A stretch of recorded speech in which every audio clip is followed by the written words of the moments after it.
விரும்பி நீ இங்கே நின்று கேள்வி கேட்டால் உன்னை அரசாங்கம் கொள்ளுகிறது என்றால் நீ மறுபடியும் பாராளுமன்றத்துக்கு போ என்று சொல்லி பாராளுமன்றத்துக்கு அனுப்பியிருக்கிறது.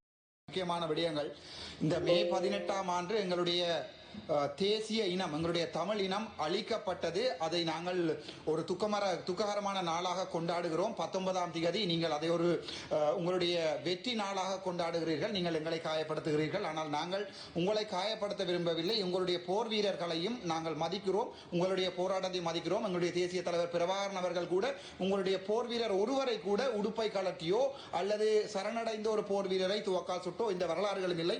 அவற்றை நான் சொல்லிக்கொண்டு மிக முக்கியமான விடயத்துக்கு வருகிறேன். என்னவென்றால் யாழ்ப்பாணத்தை பொறுத்தவரைக்கும் இந்த மே 18 முள்ளிவாய்க்கால் இனப்படுகொலை என்பதை தீர்மானிப்பதற்கு 4 வைத்தியர்கள் கடந்த நாட்களிலே இந்த மே 2009ஆம் ஆண்டு புதுமாத்தளன் வைத்தியசாலையிலே வேலை செய்த வைத்தியர்களே மிக முக்கியமானவர் தங்கமுத்து சத்தியமூர்த்தி அவர்கள். அந்த நேரங்களிலே இவர் ஒரு இன்டர்நேஷனல் அதாவது வெளிநாட்டில் இருக்கின்ற சமாதானம் தொடர்பான ஊடகங்களுக்கு இவர் சொல்லியிருப்பார், ஒரு நாளைக்கு 225 250 500 1000 1500 மக்கள் அந்த புதுமாத்தளன் வைத்தியசாலையிலே கொலை செய்யப்படுகிறார்கள் என்று சொல்லி 2009ஆம் ஆண்டு மறுபடியும் பூசாவுக்கு அழைக்கப்பட்டு பூசாவிலே அவர் அங்கே மிகவும் தரமாக கவனிக்கப்பட்டு அதன் பிறகு ஐடிஎன் தொலைக்காட்சியிலே அவர் சொல்லியிருப்பார், அங்கே எந்த கொலையும் நடக்கவில்லை, அங்கே யாருமே சாகவில்லை, மக்கள் இறக்கவே இல்லை. எங்களுடைய தமிழ் இனத்தின் ஒரு மிகப்பெரிய கோடாளி என்பது இந்த வைத்தியர் சங்கமுத்து சத்தியமூர்த்தி.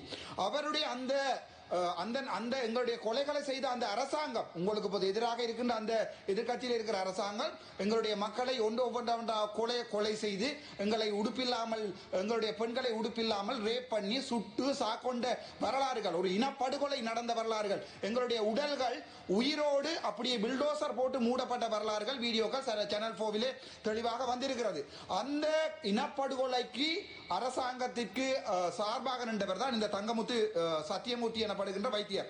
இவர் தொடர்பாக இன்றைய காலைய தினம் நான் ஒரு எங்களுடைய பாராளுமன்ற உறுப்பினர்களுடைய கேள்வி மூலமான விடைக்கு இவரை நீங்கள் அதாவது கடந்த மஹிந்த ராஜபக்சவுடைய அரசாங்க காலத்திலே இவர் ஒரு போர்ட் சர்டிபிகேஷன் இல்லாத ஒரு கன்சல்டன் அல்லாத ஒரு ஆக்டிங் கன்சல்டன் ஒருவரை கேபினட் அரசாங்கம், இப்போது நீங்கள் ஊழல் என்று சொல்லுகின்ற அதே மஹிந்த ராஜபக்சனுடைய அரசாங்கம் இவரை ஒரு கேபினட் அமைச்சராக கேபினட்டிலே இவருக்கு ஒரு ஸ்பெஷல் ப்ரொவிஷன் எடுத்து யாழ்ப்பாணத்திலே இருக்கின்ற அந்த எங்களுடைய இனப்படுகொலையை காட்டி கொடுத்ததற்காக யாழ்ப்பாணத்தில் இருக்கிற வடக்கு மாகாணத்தின் போதனா வைத்தியசாலைக்கு சாகும் வரைக்கும் ஒரு போதனா வைத்தியசாலை பணிப்பாளராக நியமித்திருக்கிறது. அதன் பின்னர் இவருக்கு தேசத்துக்கு மகுடம் என்று எல்லாம் பட்டங்கள் சூட்டப்பட்ட அரசாங்கத்தால் எங்களுடைய டயஸ்போராவினுடைய எங்களுடைய இதயமாக இருக்கின்ற தமிழ் மக்களுடைய உறவுகள் வெளிநாட்டில் இருந்து அரசாங்கம் உதவி செய்யவில்லை என்று வெளிநாட்டில் இருந்து அவ்வளவு பணம் கோடான கோடி பணங்களை அந்த ஒரு வைத்தியசாலை, நான் ஒரு வைத்தியசாலை அதிகாரி என்ற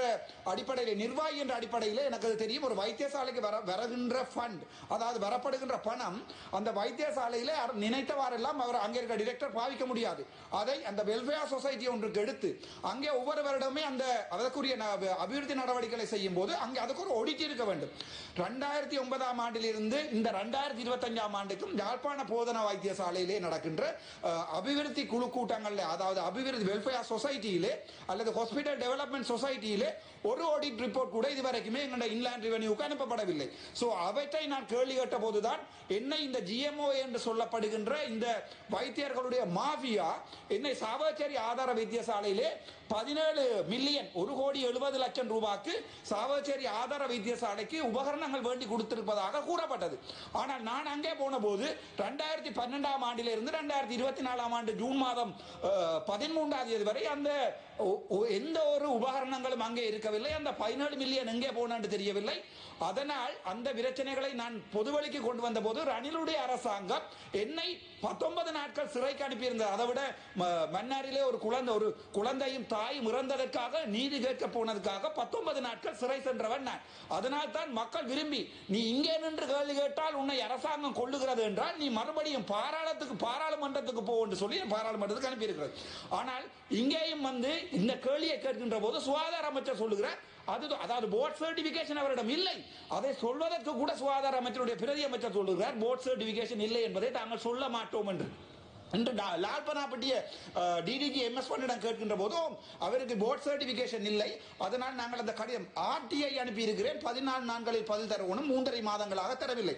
இதை நாங்கள் நீதிமன்றத்திலே பார்த்துக் கொள்கிறோம். ஆனால் இதன் அடிப்படை எங்கே இருக்கிறது என்றால் இந்த ஜிஎம்ஓ யாழ்ப்பாணத்தில் இருக்கின்ற மயூரன் என்று சொல்லப்படுகின்ற ஜுடிஷியல் மெடிக்கல் ஆபீசர், அவர் ஒரு ஜேஎம்ஓ அல்ல, ஆனால் எம்ஓ மெடிக்கல் லீகல் மயூரன் எனப்படுபவர்.